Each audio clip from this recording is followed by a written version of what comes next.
Samuel 6, the ark brought to Jerusalem. So David again brought together all the young able men of Israel, 30,000, and all his men went to Baalah in Judah to bring up from there the ark of God, which is called by the name of the Lord Almighty, who is enthroned between the cherubim on the ark.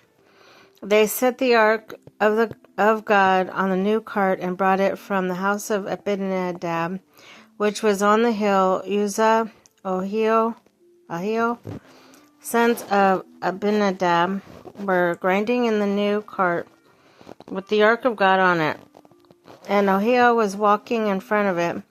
David and all Israel were celebrating with all their might before the Lord, with castanets, harps, lyres, timbrels, sistrums, and cymbals. When they came to the threshing floor of Nacon, Uzzah reached out and took hold of the ark of God because the oxen stumbled. The Lord's angels burned up against Uzzah because of his irreverent act. There before God struck him down, and he died before the ark of the covenant, beside the ark of God. And David was angry because the Lord's wrath had broken out against Uzzah. And to this day that place is called Perez Uzzah. David was afraid of the Lord that day and said, "How can the ark of the Lord ever come to me?" He was not willing to take the ark of the Lord to be with him in the city of David. Instead, he took it to the house of Obed-Edom in the Gittite. The ark of the Lord remained in the house of Obed-Edom, the Gittite, for 3 months, and the Lord blessed him and entered his household. Now King David was told, "The Lord has blessed the household of Obed-Edom and everything he has because of the ark of God." So David went to bring up the ark of God from the house of Obed-Edom to the city of David with rejoicing. When those who were carrying the ark of the Lord had taken 6 steps, he sacrificed a bull and a fatted calf. Wearing a linen ephod, David was dancing before the Lord with all his might, while he and all Israel were bringing up the ark of the Lord with shouts and the sounds of trumpets. As the ark of the Lord was entering the city of David, Michal, daughter of Saul, watched from the window.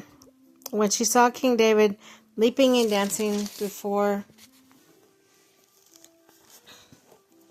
the Lord, she despised him in her heart. They brought the ark of the Lord and placed it inside the tent that David had pitched for it.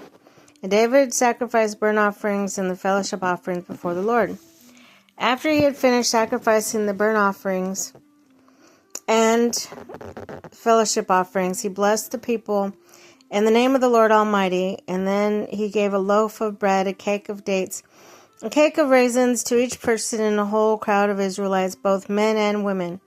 All the people went to their homes. When David returned home to bless his household, Michal, daughter of Saul, came out to meet him and said, "How the king of Israel has distinguished himself today, going around half naked in full view of slave girls of his servants, as any vulgar fellow would." David said to Michal, "It was before the Lord who chose me rather than your father, or anyone from this house, when he appointed me ruler over the Lord's people, Israel.